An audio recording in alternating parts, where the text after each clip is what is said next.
فلا أقسم بمواقع النجوم وإنه لقسم لو تعلمون عظيم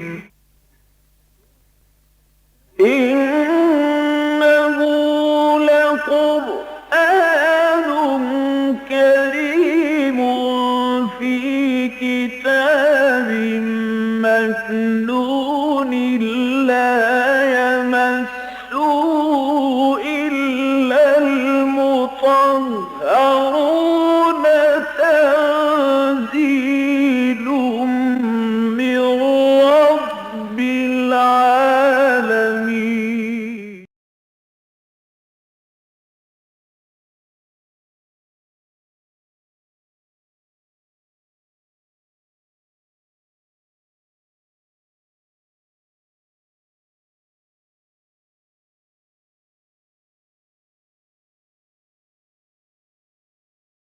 أعوذ بالله من الشيطان الرجيم. بسم الله الرحمن الرحيم. ما سمعنا بهذا في الملة الآخرة إن هذا إلا اختلاق أأنزل عليه الذكر من بيننا بل هم في شك من ذكري بل لما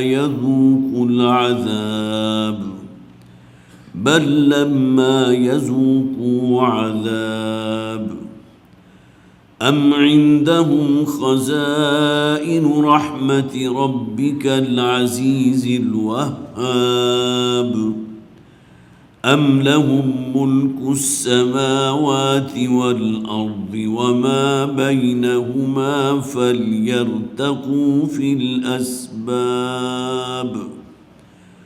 جند ما هنالك مهزوم من الأحزاب كذبت قبلهم قوم نوح وعاد وفرعون ذو الأوتاد وثمود وقوم لوط وأصحاب الأيكة أولئك الأحزاب إن كل إلا كذب الرسل فحق عقاب وما ينظر هؤلاء إلا صيحة واحدة ما لها من فواق وقالوا ربنا عجل لنا قطنا قبل يوم الحساب اصبر على ما يقولون واذكر عبدنا داود ذا الأيد إنه أواب إنا سخرنا الجبال معه يسبحن بالعشي والإشراق والطير محشورة كل له أواب وشددنا ملكه وآتيناه الحكمة وفصل الخطاب صدق الله العظيم. رب اشرح لي صدري ويسر لي أمري واحلل عقدة من لساني يفقهوا قولي. اللهم ألهمنا رشدنا واعذنا من شرور أنفسنا آمین یا رب العالمین. حضرات آخری درس جو ہمارا یہاں ہوا تھا تقریباً 3 ہفتے قبل سورہ صاد کی ابتدائی 8 آیات ہم نے مکمل کی تھی. یہ سورہ مبارکہ زبان نزول کے اعتبار سے مکی صورت ہے اور مکی اور مدنی صورتوں کی جو تقسیم میں نے کئی مرتبہ آپ کے سامنے رکھی، اس حوالے سے یہ 5واں گروپ ہے مکی اور مدنی صورتوں کی، جن میں کی ایک سورت سورہ صاد ہے۔ اس گروپ میں 13 مکی صورتیں ہیں، سورہ سبا سے لے کر سورہ احقاف تک، یہ مسلسل مکی صورتیں ہیں۔ اور جیسا کہ میں نے پہلے بھی عرض کیا تھا کہ ان مکی صورتوں کا زمانہ نزول تقریباً آس پاس کا ہے، سن 8، 9 اور 10 نبوی صلی اللہ علیہ وسلم۔ اور اس کے ساتھ پھر 3 مدنی صورتیں ہیں، سورہ محمد ہے، سورہ فتح ہے اور سورہ حجرات ہے۔ تو گویا کہ 13 مکی اور 3 مدنی صورتیں، کل 16 صورتیں مل کر یہ 5واں گروپ مکمل ہوتا ہے۔ جیسا کہ میں نے پہلے بھی عرض کیا تھا، یہ گروپ وہ ہے کہ جو مکی اور مدنی صورتیں جوڑوں کی شکل میں، مکی مدنی، مکی صورتوں کی تعداد 1 یا 1 سے زائد اور مدنی صورتیں بھی 1 یا 1 سے زائد، جس کی سب سے روشن مثال جو ہے وہ پہلا گروپ ہے۔ سورہ فاتحہ صرف ایک مکی صورت ہے، کل 7 آیات ہے اس میں، قرآن حکیم کی عظیم ترین صورت، وہ صورت کے جس کو نبی اکرم صلی اللہ علیہ وسلم کی ایک حدیث کی روح سے نماز کی ہر رکعت کا جزو لازم ہے، لا صلاۃ لمن لم یقرأ بفاتحۃ الکتاب، جو شخص بھی اپنی نماز کی رکعت میں سورہ فاتحہ کی تلاوت نہیں کرتا اس کی تو نماز ہی نہیں ہوئی۔ اسی طرح حدیث قدسی آپ کو یاد آ جائے شاید، جس میں حضور نے فرمایا کہ اللہ تعالیٰ نے اس سورت کو 2 برابر حصوں میں تقسیم کیا، اس میں سے نصف ہے جو اللہ کے لیے اور نصف بندے کے لیے ہے۔ پہلی 3 آیات خالصتاً اللہ کے لیے، الحمدللہ رب العالمین الرحمن الرحیم مالک یوم الدین، اور آخری 3 آیات خالصتاً بندے کے لیے، اہدنا الصراط المستقیم صراط الذین انعمت علیہم غیر المغضوب علیہم ولا الضالین۔ اور یہ جو درمیانی آیت ہے ایاک نعبد و ایاک نستعین، یہ بھی 2 حصوں میں منقسم ہے۔ اس کا بھی جو واو سے، واو عطف سے پہلے کا جو حصہ ہے، ایاک نعبد، یہ اللہ کے لیے ہے، و ایاک نستعین، یہ بندے کی طرف سے ہے۔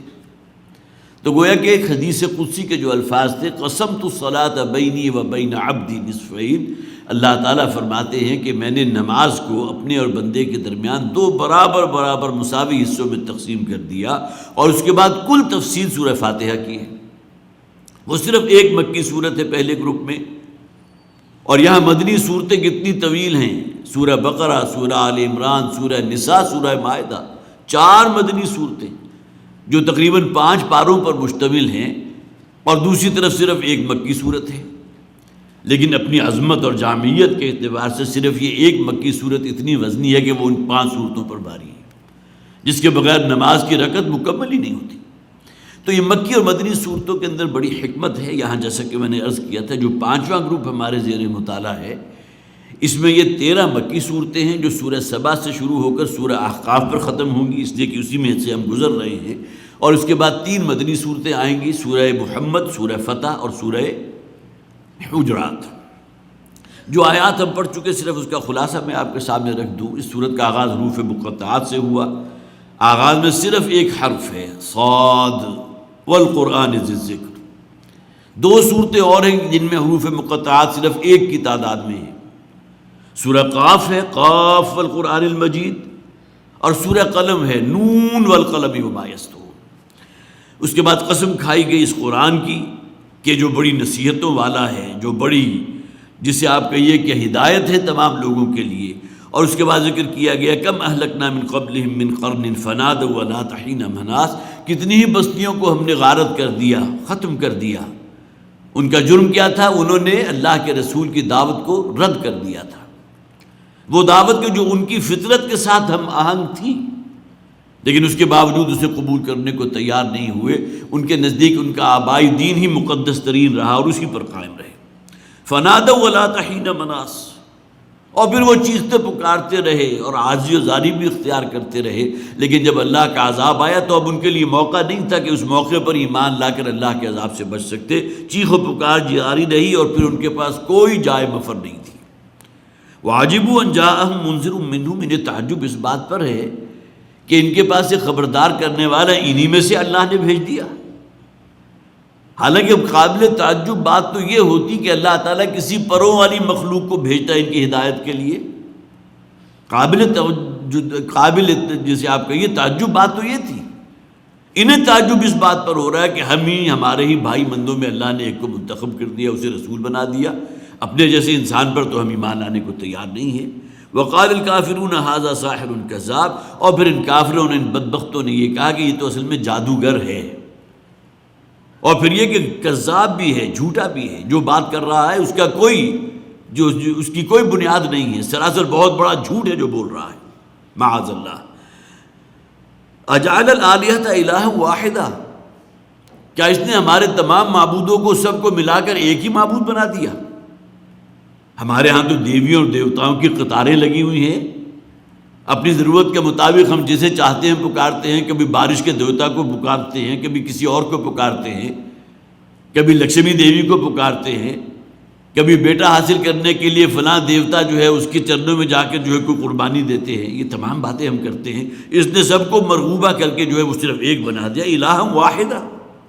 ہمارے اتنے معبود تھے, اتنی دیویوں اور دیوتا تھی, اور اس کی دعوت کیا ہے؟ صرف ایک معبود. ان ھذا لشیء عجاب, یہ بڑی عجیب بات ہے جو کر رہا ہے. پس منظر میں ہے نبی اکرم صلی اللہ علیہ وسلم کی شخصیت, اور ظاہر ہے کہ جسے آپ کہیے کہ ان کے جو مذہبی تصورات کا ایک دھارا جو ہے بڑی آرام سے بہہ رہا تھا, اس میں پہلا کنکر تو حضور نے پھینکا نا, کہ تمہارے جھوٹے خدا, ان کی کوئی حیثیت نہیں ہے, انہیں تم نے اپنے ہاتھوں سے تراشا ہے.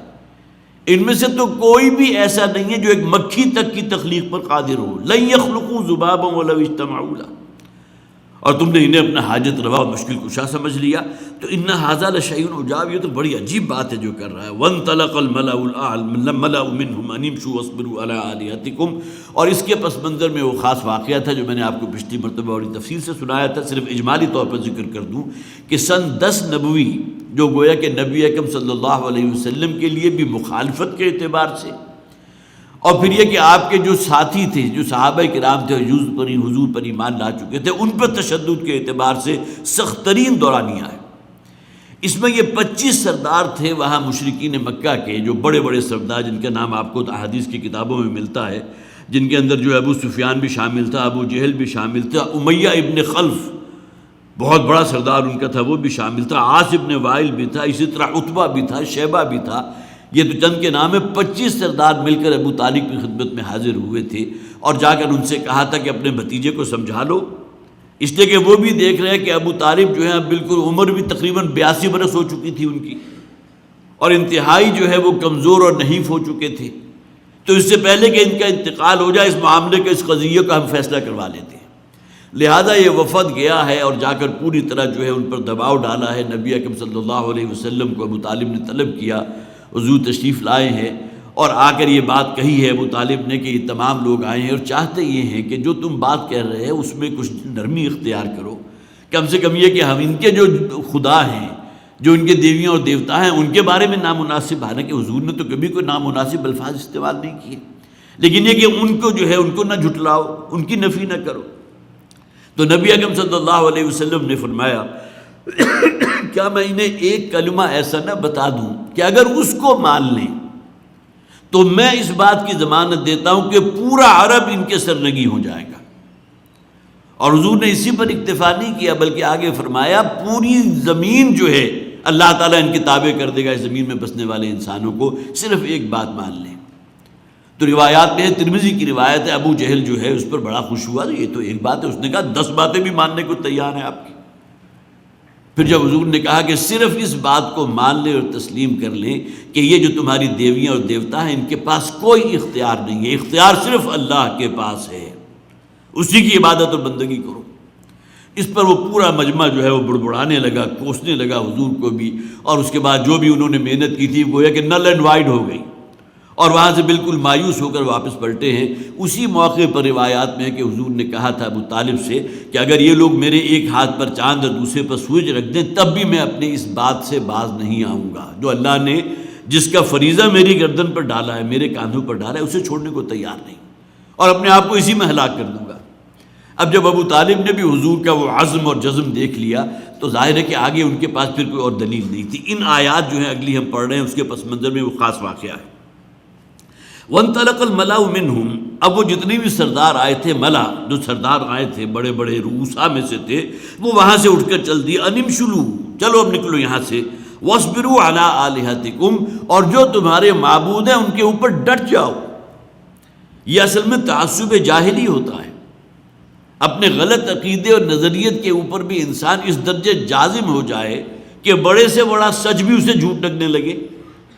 وَاصْبِرُوا عَلَىٰ آلِهَتِكُمْ، اس کے اندر بڑی جس سے آپ یہ قیامت مضمر ہے کہ اپنے یہ جو معبود ہیں ان کے اوپر خوب اچھی طرح جم جاؤ، مزید تمہارے اندر ان کے اوپر ایمان پیدا ہونا چاہیے، اس لیے کہ محمد تو باز نہیں آ رہے ہیں، یہ تو اسی بات کے اوپر قائم ہے صلی اللہ علیہ وسلم، ان ھذا لشیء یراد۔ اور اس کے بعد اگلی بات بھی انہوں نے کہہ دی کہ اصل میں یہ شخص جو ہے نا محمد صلی اللہ علیہ وسلم، ان کے کوئی عزائم ہیں، یہ کوئی چاہتے ہیں اپنا تسلط ہمارے اوپر جمانا، وہ قبضہ کرنا چاہتے ہیں، جیسا کہ فرعون نے بھی کہا تھا نا حضرت موسیٰ اور حضرت ہارون کے بارے میں، سورہ طٰہٰ کے اندر وہ الفاظ موجود ہیں جس میں کہا تھا قالوا ان ھذان لساحران یریدان ان یخرجاکم من ارضکم بسحرہما۔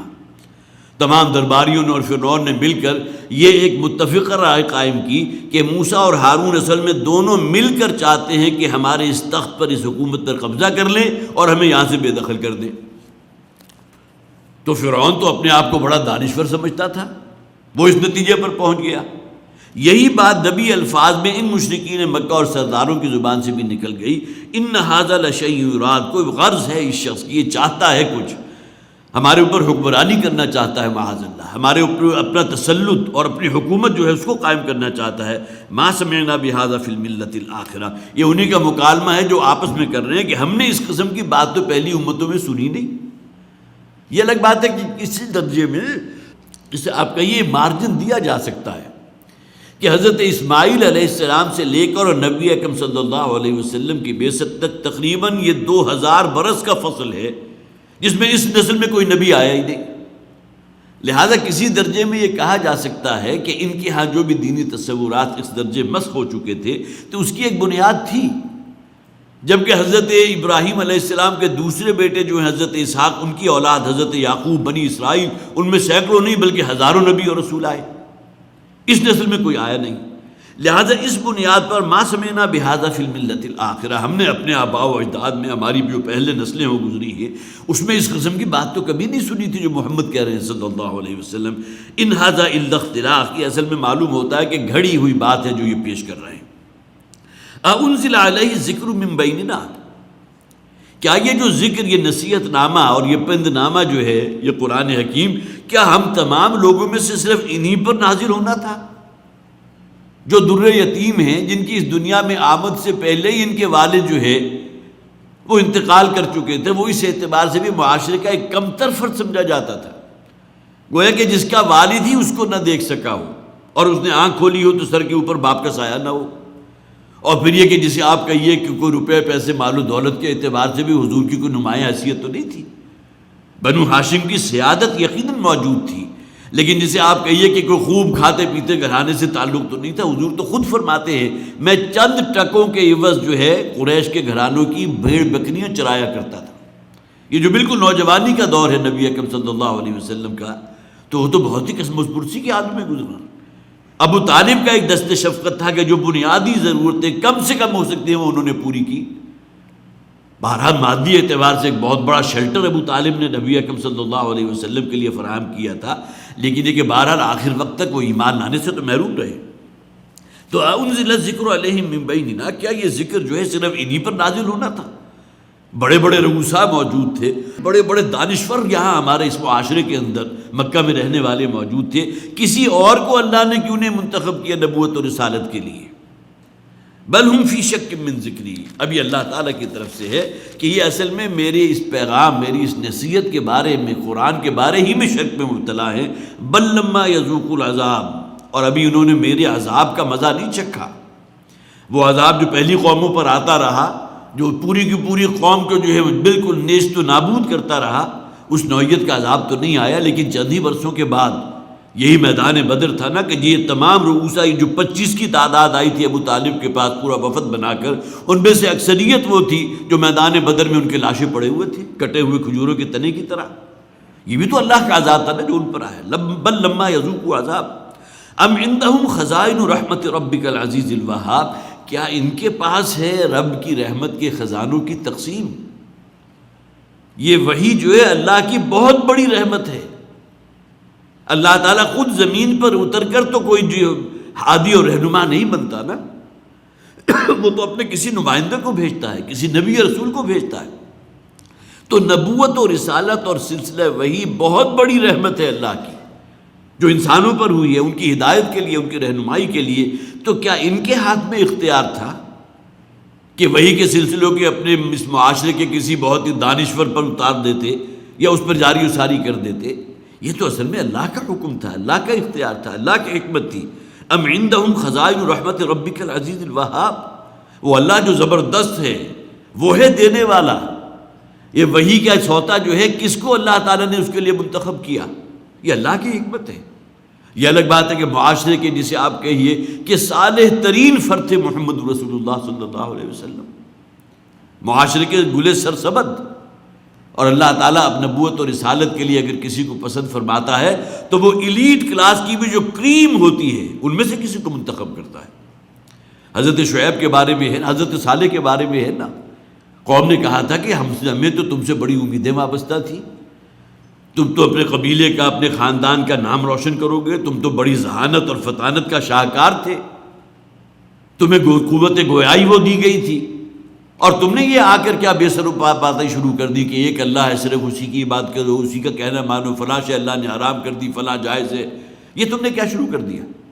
اس لیے کہ بہرحال ہر دور میں جو ان کا آبائی دین رہا ہے وہ بڑا مقدس رہا.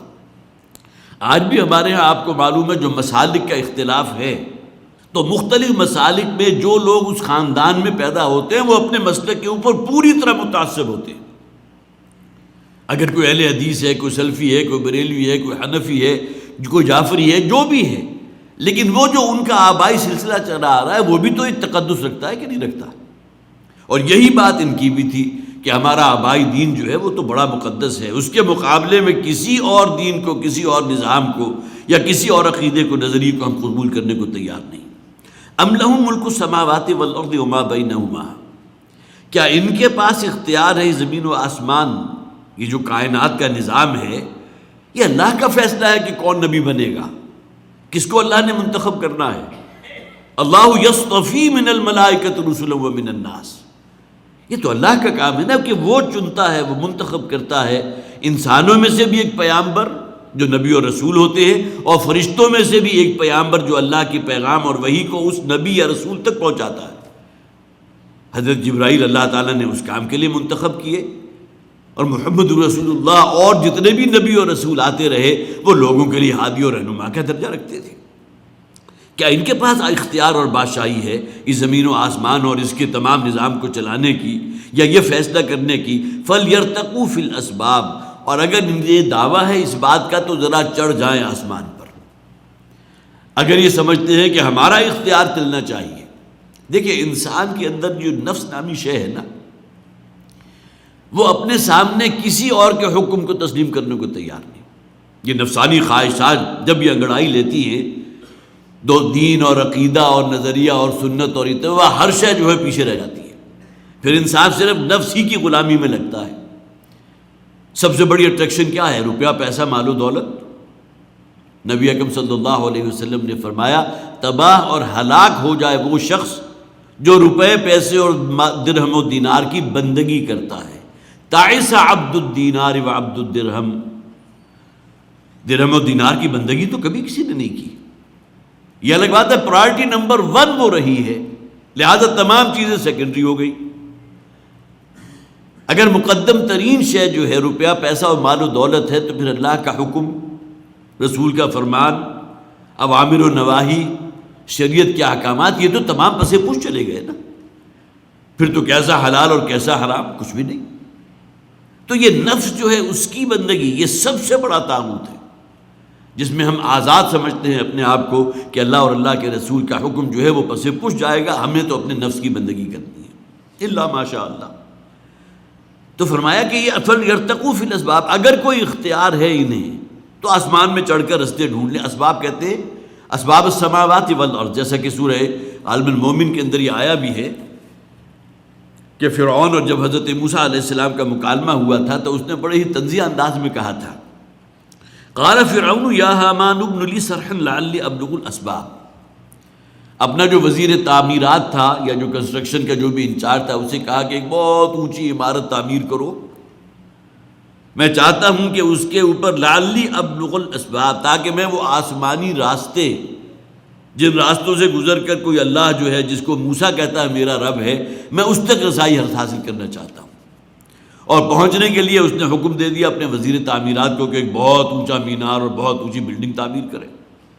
اب یہ تعمیر ہوئی تھی یا نہیں ہوئی تھی اس کا قرآن ذکر نہیں کرتا، یا کوشش کی گئی یا نہیں کی گئی، لیکن کم سے کم یہ کہ اس نے جو بھی درباری تھے ان کی زبان تو بند کر دی نا، کہ جس اللہ یا جس خدا کی موسیٰ اور ہارون بات کر رہے ہیں میں ذرا اسے دیکھنا چاہتا ہوں، لہذا بہت اونچا جو ہے کوئی تعمیر کرو، کوئی مینار، اس پر چڑھ کر لعلی ابلغ الاسباب، اسباب السماوات، وہ رستے کے جو آسمان کی طرف جا رہے ہیں میں ان کی قرید کرنا چاہتا ہوں، ان کو کھوجنا چاہتا ہوں، فاطلع الی الہ موسیٰ، اور پھر میں دیکھنا چاہتا ہوں موسیٰ کے خدا کو، میں اس پر مطلع ہونا چاہتا ہوں، میں اپنی آنکھوں سے دیکھنا چاہتا ہوں کہاں ہے وہ خدا جو آسمانوں میں بیٹھا ہوا ہے۔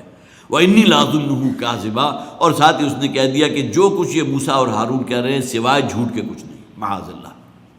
لیکن اس نے بڑا ایک طنز کا تیر تو چلا دیا تھا نا کہ ایک بہت اونچا مینار تعمیر کرو، میں اس پر چڑھ کر جو ہے اسباب السماوات، اسباب وہ آسمانی راستے جن سے گزر کر اللہ تک پہنچا جاتا ہے، وہ یہ سمجھتا تھا کہ جیسے زمین کے اندر گھاٹیاں ہیں، وادیاں ہیں، اسی طرح فضا میں بھی کوئی راستے ہوں گے جہاں سے گزر کر اللہ تک یا خدا تک پہنچنا ہوگا۔ تو فَلْيَرْتَقُوا فِي الْأَسْبَابِ، تو انہیں چاہیے کہ چڑھ جائیں آسمانی راستوں پر۔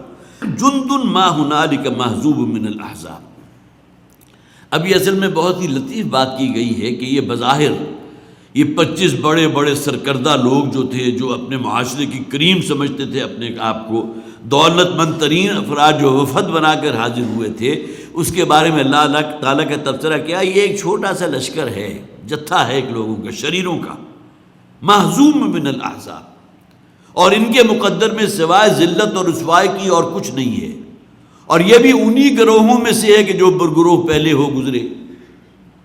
قوم فرعون کے ساتھ کیا معاملہ ہوا تھا، قوم ہود کے ساتھ کیا معاملہ ہوا تھا، عاد کے ساتھ کیا ہوا تھا، سمود کے ساتھ کیا ہوا تھا، یہ چھوٹا سا لشکر جو ہے، جو جتھا ہے، جو مکہ میں رہے ہوئے اس وقت کے جو مخالفین ہیں، جو وفد بنا کر حاضر ہوئے ہیں، ان کی حیثیت کچھ نہیں ہے۔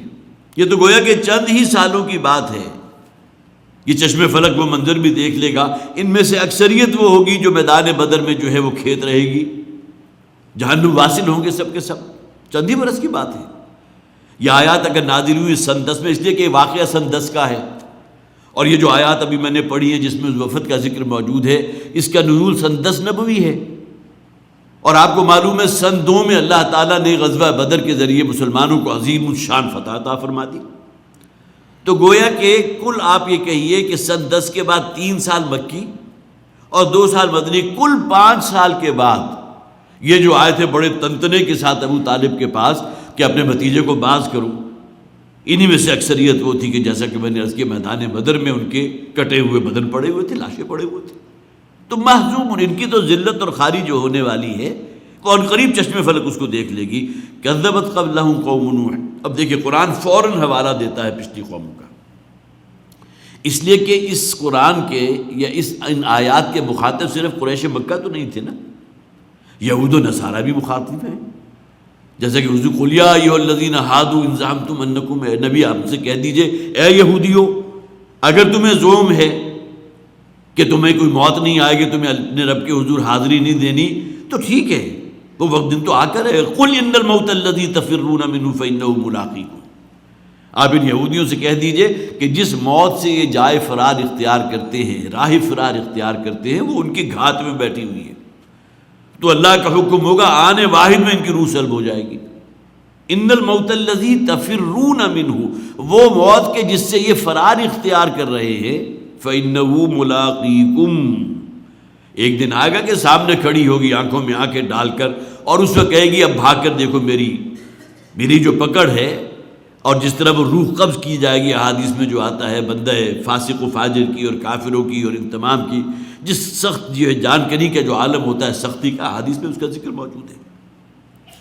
تو کذبت قبلہم قوم نوح، ان سے پہلے بھی تو قومیں گزری ہیں نا، انہوں نے بھی جھٹلایا تھا، قوم نوح ہے، وعاد، اور قوم عاد ہے جن کی طرف حضرت ہود بھیجے گئے تھے، وفرعون ذو الاوتاد، اور اسی طرح فرعون کا بھی، جسے آپ کو یہ بڑا دبنگ بادشاہ تھا، وہ اس کے چرچے تھے، وہ صدیوں جو ہے اس کا نام چلتا رہا اس معنی میں کہ اس کی حکومت، اس کا استبداد، اس کا جو جبر، اور جو بنی اسرائیل کے اوپر وہ ظلم کے پہاڑ ڈھاتا تھا، یہ تمام چیزیں زبان زد عام تھی، لوگوں کو معلوم تھا۔ تو یہ تمام جو گروہ جو تم سے پہلے ہو گزرے ہیں، ان کے ساتھ کیا معاملہ ہوا، کیا کیا ان کے رب نے ان کے ساتھ۔ اور فرعون کے ساتھ جو ذل اوتاد کا لفظ آیا، اس کے 3 معنی ہیں۔ اوتاد، وتد اصل میں کہتے ہیں میخ کو، جو زمین میں ٹھوکی جاتی ہے۔ یہ ظاہر ہے کہ لوہے کی میخیں تو نہیں ہوتی تھی، لکڑیوں کی گلیاں ہوتی تھی بڑی بڑی۔ آج بھی اگر آپ نے دیکھا ہو، شامیانے لگانے والے جب آتے ہیں تو سڑک کو چھید دیتے ہیں، اور وہ جو لکڑی کی گلی ہے اس کو سڑک پہ کھود دے، اس کے ساتھ پھر اس کی رسی باندھتے ہیں۔ یہ اوتاد ہے۔ تو اس حوالے سے فرعون کو کہا جاتا ذل اوتاد، کہ اس کے لشکر اتنے عظیم تھے، اتنی بڑی تعداد تھی کہ ان کے لیے جو خیمے نصب کرنے ہوتے تھے تو سینکڑوں اونٹ صرف اس کی وہ جسے آپ گلیاں کہتے ہیں اس کو لے کر چلتے تھے۔ اوتاد، میخوں والا۔ جب اس کا لشکر کہیں پڑاؤ ڈالتا تھا تو تاحد نگاہ جو ہے وہ میخیں جو ہے وہ ٹھوک دی جاتی تھی زمین کے اندر ان خیموں کے لیے جو استادہ کیے جاتے تھے ان کے لیے۔ اور اسی طرح ذل اوتاد جو ہے اس حوالے سے بھی کہ یہ میخوں کے ذریعے سزا دیتا تھا اپنے مخالفین کو۔ جو بھی اس کو کوئی سرکش یا باغی نظر آتا تھا تو اسے زمین میں لٹا کر جو ہے وہی لکڑی کی میخیں جو ہے اس کے بازو میں بھی اور اس کے جسم میں بھی جو ہے وہ پیوست کر دیتا تھا، جو بالآخر زمین میں جو ہے وہ گھومتی جاتی تھی۔ یہ سزا دینے کا ایک انوکھا انداز تھا، ذل اوتاد، میخوں والا فرعون۔ اسی طرح یہ جو احرام مصر ہیں یہ بھی میخوں کی طرح ہے۔ ان حضرات کو اتفاق ہوا ہو، ایسا نہیں ہے کہ احرام صرف آپ کو جو نظر آ رہا ہے وہ صرف اوپر ایک ٹرائی اینگل نظر آ رہی ہے۔ جتنا اوپر ہے اتنی ہی گہرائی اس کی زمین کے اندر بھی ہے، اور وہاں ان کے خزانے بھی دبے ہوتے تھے، وہاں ان کی ممیاں بھی پڑی ہوتی تھی۔ اس کی بھی کئی سٹیجز ہوا کرتی تھی۔ یہ سٹیج جو ہے صرف شہزادوں کے لیے، یہ صرف بادشاہ اور ملکہ کے لیے، جب وہ مر جائیں گے تو ان کی حنوط زدہ جو ممی ہے اس کو یہاں رکھ دیا جائے گا، اور بھی بہت سی منزلیں ان کی خزانے وہاں دبا دیے جاتے تھے۔ تو ان احراموں کے لیے بھی گویا کہ آپ استعارتاً یہ لفظ استعمال کر سکتے ہیں کہ یہ فرعون کا وہ زمانہ جو مصر، آج بھی اگر آپ کبھی مصر یا قاہرہ کی تصویر دیکھیں تو سب سے نمایاں شے جو آپ کو نظر آتی ہے وہ احرام مصر ہے، اور وہ گویا کہ ان میخوں کی طرح ہیں کہ جو زمین میں ٹھونک دیے گئی۔ اب یہ تینوں اعتبارات سے جو ہے فرعون کا ایک نام تو تھا نا ذل اوتاد، یہ بھی کہ اس کے جو لشکر ہوتے تھے تا حد نگاہ، اور اس میں جو میخیں ٹھیکی جاتی تھی پوری زمین کو چھلنی کر دیا جاتا تھا۔ پھر سزا دینے کے لیے یہ انسانوں کے جسموں میں میخیں ٹھوکتا تھا اور لکڑی کی میخیں ٹھوکا کرتا تھا۔ اور تیسرے یہ کہ یہ احرام مصر جو ہیں یہ بھی جو اس کے کارنامے ہیں جو بنائے گئے، کچھ تو ان میں سے معدوم بھی ہو چکے ہوں گے، لیکن کم سے کم 3 4 5 7 تو آج بھی موجود ہیں جو دیکھے جا سکتے ہیں۔ تو ذل اوتاد یہ میخوں والا، وثمود وقوم لوط واصحاب الایکہ، اور اسی طرح قوم سمود، قرآن میں جگہ جگہ آپ نے ان کا ذکر پڑھا، خاص طور پر مکی صورتوں میں۔ حضرت صالح علیہ السلام کو جو بھیجا گیا، قوم نے انکار کر دیا، بالآخر ایک مطالبہ قوم نے کیا کہ ہماری نگاہوں کے سامنے اگر یہ چٹان شق ہو اور اس میں سے ایک گابن اونٹنی برآمد ہو اور ہماری نگاہوں کے سامنے بچہ جنے تو ہم صالح پر ایمان لے آئیں گے۔ اللہ تعالیٰ نے ان کا یہ مطالبہ بھی پورا کر دیا، قرآن میں ذکر ہے، اور وہ اونٹنی برآمد ہو گئی۔ اس کے بعد انہوں نے، ان بدبختوں نے اس اونٹنی کو ہلاک کیا، اس کے بچے کو بھی ہلاک کر دیا۔ اور اس کے بعد پھر اللہ تعالیٰ کا جو عذاب اس قوم پر آیا اس کے لیے تو کئی صیغے استعمال کیے گئے قرآن حکیم میں، کہیں صیحہ بھی کہا گیا، کہیں رجفہ بھی کہا گیا، کہیں یہ بھی ہے کہ آسمان کی بلندی سے پٹخ دیے گئے۔ یہ تمام عذاب جو ہے جمع ہو کر اس قوم کے اوپر آئے تھے، قوم صالح پر۔ تو یہ قوم سمود ہے، وہ سمود وقوم لوط، اسی طرح قوم لوط ہے۔ یہ تمام بڑی عبرت کی کہانیاں ان قوموں کی۔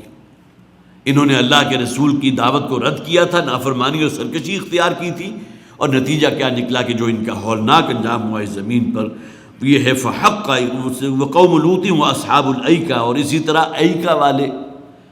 یہ اصل میں قرآن میں 2 یا 3 جگہ یہ اصطلاح آئی ہے، اور یہاں ہمارے مفسرین کی مراد ہے یہ قوم شعیب۔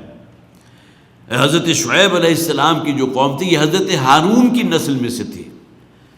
حضرت ہارون کی نسل میں آگے چل کے وہی بنی اسرائیل ہیں، اس لیے کہ اوپر سب کے جد امجد حضرت ابراہیم، ان کے بیٹے حضرت اسحاق اور ان کے بیٹے حضرت یعقوب، وہی سے نسل آگے چلی۔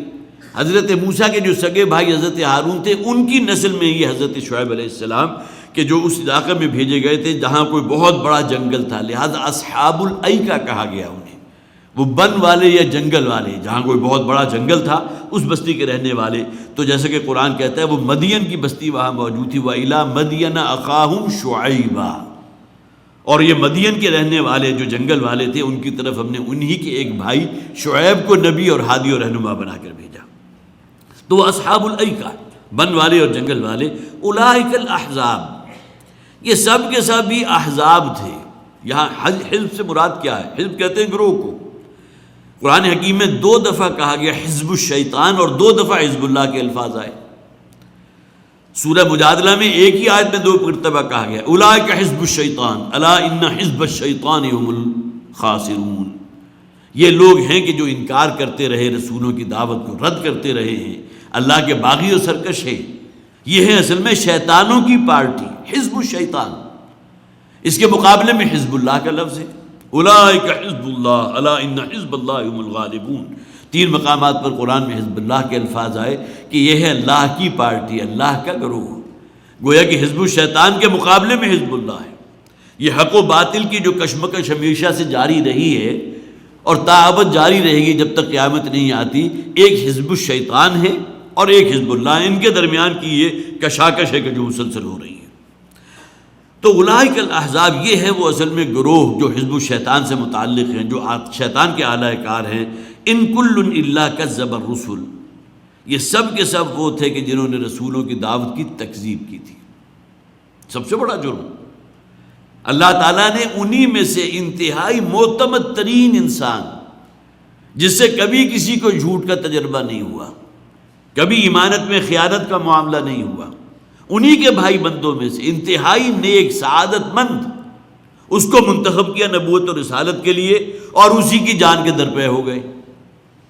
حضور کو بھی تو صادق اور الامین کا لقب ملا تھا نا، لیکن یہ بات وحی کے آغاز سے پہلے کی ہے، اور اس کے بعد تو یہی تھی مکہ کی بستی جو حضور کے خون کی پیاسی ہو گئی۔ حالانکہ پوری پاسٹ ہسٹری دیکھ لیجئے حضور کی یا نبی یا رسول جو بھی اللہ بھیجتا رہا، کہیں کوئی داغ یا چھینٹ آپ کو نظر نہیں آئے گی۔ تو گویا کہ آپ کہہ سکتے ہیں کہ پرسنالٹی کے اعتبار سے جو کوالٹیز ہونی چاہیے، جو کریم ہوتے ہیں اس معاشرے کے، انہیں اللہ تعالیٰ منتخب کرتا ہے نا۔ نبی اکرم صلی اللہ علیہ وسلم اس کی سب سے روشن مثال ہے۔ ان کل الا کذب الرسول، یہ سب وہ تھے کہ جنہوں نے رسولوں کی دعوت کو رد کر دیا، انہیں ٹھکرا دیا۔ فحق عقاب، اور پھر میری طرف سے جو میرا انتقام تھا یا میری طرف سے جو سزا ان کے اوپر تھی وہ مسلط کی گئی، اور پھر وہ گویا کہ پھر اللہ کی کتابوں میں ان کا ذکر بھی ہوتا رہا۔ قرآن حکیم میں کتنے مقامات پر مکی صورتوں میں ان کے عذاب کا ذکر موجود ہے۔ وما ينظر هؤلاء الا صيحة واحدة، اور یہ لوگ جو ہیں یہ بھی غالباً منتظر ہیں صرف ایک ہی چیخ یا چنگھاڑ کے۔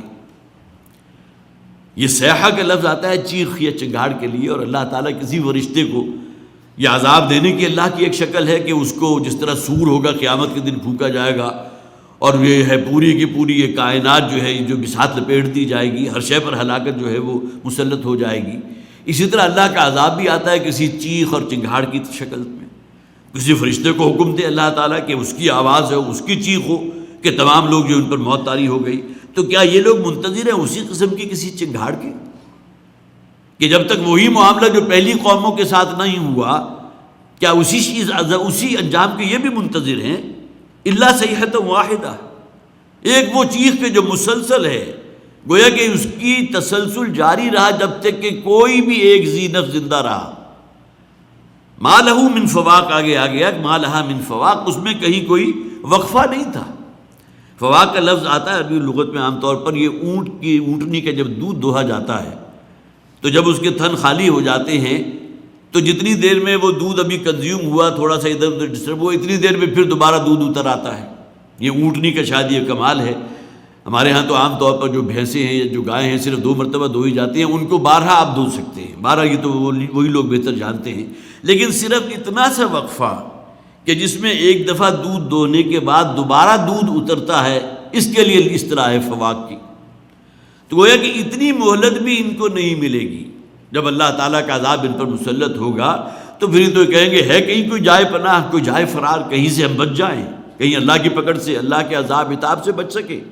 اتنی مہلت بھی نہیں ہوگی. اور وہ جو ایک مسلسل چیخ یا چنگھاڑ ہوگی اس کے اندر کوئی وقفہ نہیں ہوگا، اتنا وقفہ بھی نہیں ہوگا جو اونٹنی کا دودھ دونے کے بعد دوبارہ دودھ اترنے کے درمیان ہوتا ہے. ما لها من فواق.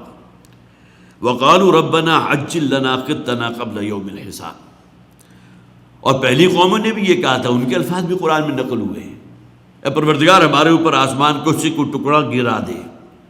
جس عذاب کی ہمیں دھمکیاں سنائی جا رہی ہیں، بار بار ہم سن سن کر ہمارے کان پک چکے ہیں، اس عذاب کو ویلکم کرنے کو تیار ہو. یہ مکی صورتوں میں انداز آپ کو اکثر ملے گا. سورہ عنکبوت میں پیدر پہ وَيَسْتَعْجِلُونَكَ بِالْعَذَابِ وَيَسْتَعْجِلُونَكَ بِالْعَذَابِ.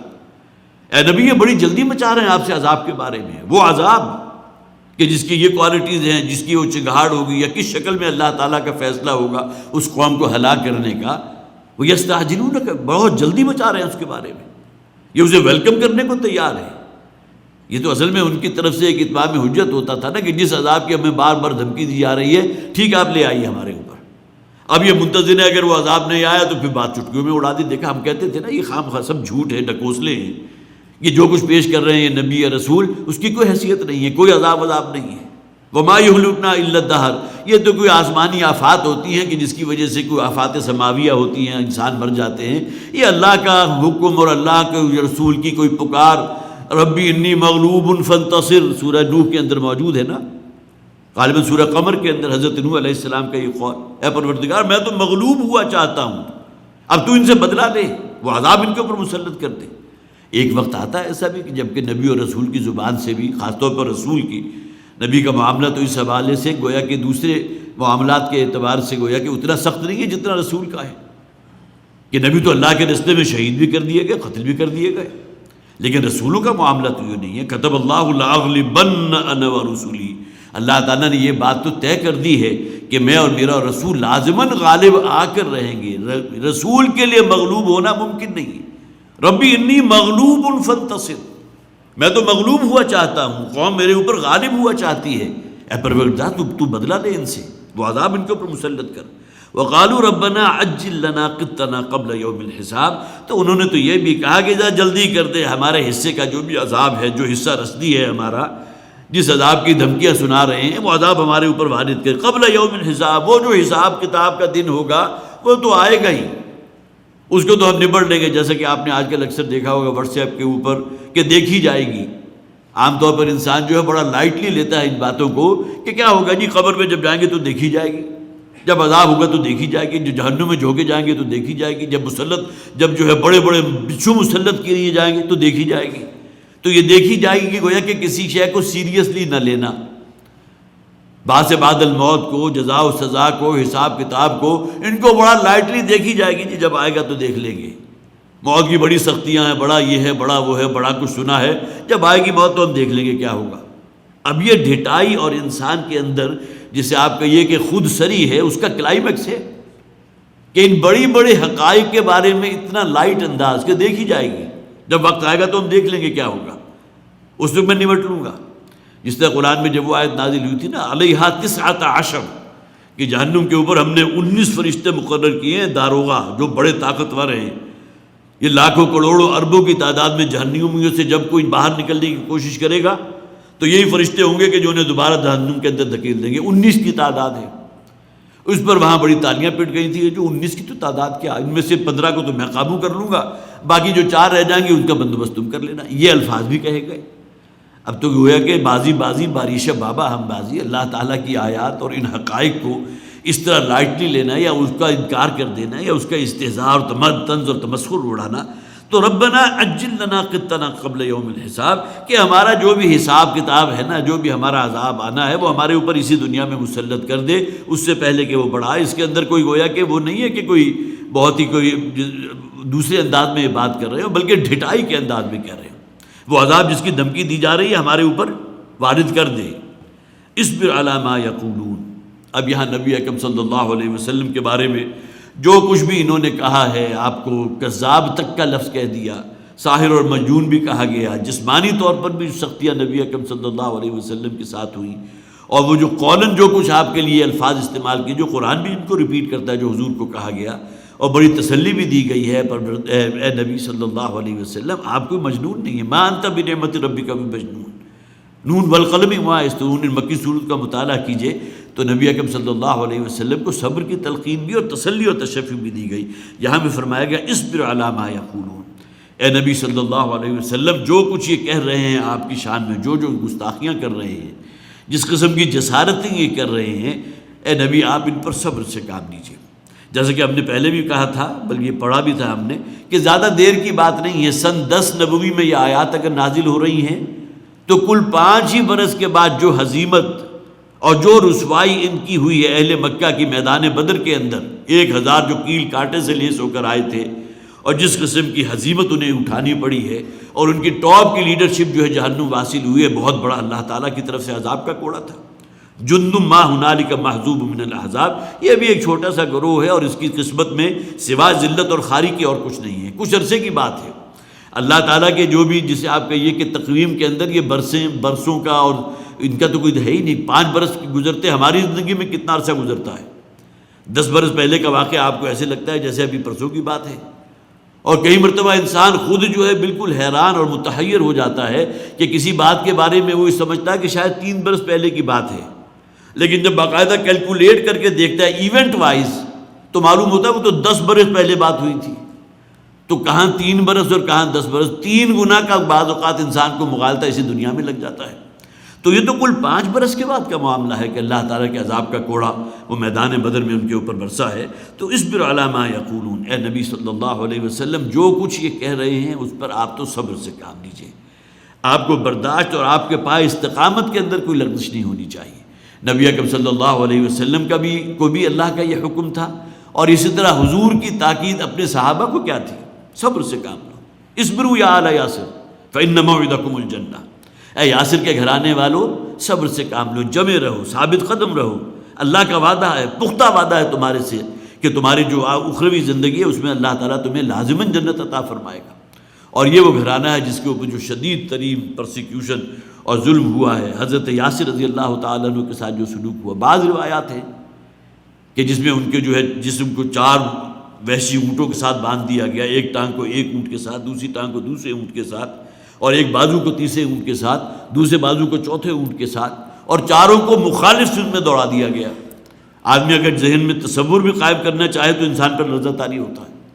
انہی کی اہلیہ تھی کہ ناف کے نیچے جو برچھا مارا ہے وہ ریڑھ کی ہڈی کے پار ہو گیا، ان کی شہادت ہو گئی۔ پہلی شہید مرد اور پہلی شہید خاتون ہے اسلام کے رستے میں حضرت یاسر، حضرت سمیہ رضی اللہ تعالیٰ عنہ۔